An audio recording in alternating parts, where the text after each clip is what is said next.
혼합물의 분리 중 끓는 점 차이를 이용한 분리에 대해서 공부를 해보도록 하겠습니다. 학습 목표. 끓는 점 차를 이용한 증류의 방법을 설명할 수 있고, 우리 주변에서 증류를 이용하여 혼합물을 분리하는 예를 찾아 설명할 수 있습니다. 냄비 뚜껑에 물방울이 맺힌 까닭은 무엇일까? 냄비 뚜껑에 맺힌 저 물방울들은 어디에서 왔을까요? 오늘은 액체 상태의 혼합물을 가열할 때 끓어나오는 기체 물질을 냉각하여 액체 물질을 얻는 방법, 증류에 대해서 공부를 해보도록 하겠습니다. 1학년 때 물질의 상태에 대해서 공부를 해봤지요. 물질의 상태에는 고체, 액체, 기체 상태가 있습니다. 물질의 상태 변화에는 고체가 액체로 바뀌는 융해, 액체가 고체로 변하는 응고, 액체가 기체가 되는 기화, 기체가 액체가 되는 액화, 기체가 고체가 되고 고체가 기체가 되는 승화가 있습니다. 액체 상태의 혼합물을 가열하며 끓는 점이 낮은 물질이 먼저 끓어나오고 끓어나온 기체 물질은 냉각되어 찬물 속에 들어있는 시험관에 모이게 되는데요. 증류장치라는 그림을 이용해서 설명해 보도록 하겠습니다. 지금 삼각 플라스크 안에 액체 상태의 혼합물을 넣었습니다. 그림에 보다시피 액체 상태의 혼합물만 들어있는 게 아니라 혼합물 안에는 끓임쪽이라고 하는 애가 들어가 있는 게 보이죠? 이 끓임쪽을 넣어주는 이유는 액체가 갑자기 끓어오르는 걸 방지하기 위해 액체를 서서히 가열시키기 위한 목적으로 끓임쪽을 집어 넣었습니다. 가열을 하게 되면 섞여 있는 액체 중에서 끓는 점이 낮은 액체가 먼저 무슨 상태 변화로 바뀔까요? 기화가 일어나서 기체로 바뀌게 됩니다. 지금 온도계의 위치를 보면 온도계가 액체에 잠겨 있는 게 아니라 지금 구부 달린 삼각 플라스크 이 옆에 있죠. 이게 끓어나온 기체의 온도를 측정하기 위해서 이 위치에다 놓은 거고요.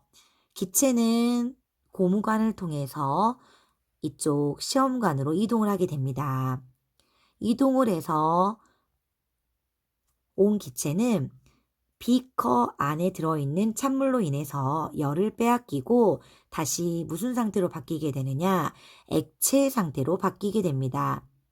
그럼 우리가 알 수 있는 건 삼각 플라스크에서는 액체가 기체로 상태 변화가 일어났으니까 기화라는 상태 변화가 일어나고요. 비커 속에서는 기체가 열을 빼앗기고 다시 액체로 상태 변화가 일어나면서 액화라는 상태 변화가 일어나겠죠. 그러면서 순수한 액체를 모을 수 있는 방법, 그것을 우리는 증류다라고 합니다. 증류를 이용한 혼합물 분리의 예로는 원유 분리가 있습니다. 원유는 땅속이나 바닷속에 묻혀 있는 천연 석유를 얘기하는데요.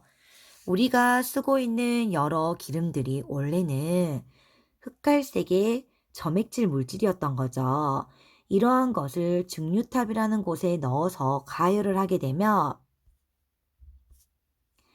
옆에 그림 보이죠? 이게 증류탑인데 끓는 점이 낮은 물질부터 가장 위쪽으로 끌어나오게 됩니다. 자, 그렇다면 이 증류탑에서 끓는 점이 가장 낮은 물질은 무엇일까요? 가장 위쪽에 있는 석유가스가 되겠죠. 석유가스의 끓는 점은 영하 42도에서 1도 정도가 됩니다. 여러 가지 물질이 섞여 있다 보니까 끓는 점이 일정하게 나타나지 않는데 이러한 석유가스도 혼합물로 구성이 되어 있습니다. 그 다음으로 분류가 되는 거, 두 번째로 끓는 점이 낮은 휘발유. 휘발유는 30도에서 120도 정도의 끓는 점을 가지고 있습니다. 등유 150에서 180, 경유 230에서 350, 중유는 300도 이상이 됩니다. 그럼 가장 아래에 있는 아스팔트. 아스팔트는 도로 포장에 사용이 되죠. 끓는 점이 높다 보니까 높은 온도에도 도로가 변형이 이루어지지 않는 걸 이용한 성질인 거죠. 이렇게 원유를 분류할 때도 끓는 점 차이를 이용하여 중류라는 방법을 이용하여 분류를 하게 됩니다. 그 외에도 곡물을 발효하여 만든 술에서 어떻게 맑은 소주를 얻을까? 소주골이라는 것을 본 적은 없을 것 같은데 지금 그림에 보이는 게 소주골인데 이 소주골이 안에 곡물을 발효하여 만든 술, 우리는 이것을 탁주라고 부릅니다. 탁주를 집어넣어서 가열을 하게 되면 탁주 속 성분 중에서 알코올 성분만 기체로 빠져나오게 됩니다. 그렇게 빠져나온 기체인 알코올이 위쪽에 있는 찬물과 만나서 열을 빼앗기고 액체로 바뀌면 이쪽에 알코올 성분만 모이게 됩니다. 그것을 우리는 맑은 술, 다른 말로 청주다라고 부르게 되는 거죠. 소주꼬리 외에도 증류를 이용하여 혼합물을 분리하는 예 중에 바닷물에서 식수를 얻기. 바닷물을 먹으면 안에 들어있는 소금 때문에, 염분 때문에 계속 갈증이 나게 되죠. 그럼 바닷물에서 식수를 얻을 수 있는 방법에는 큰 가마솥에 바닷물을 집어넣었고요.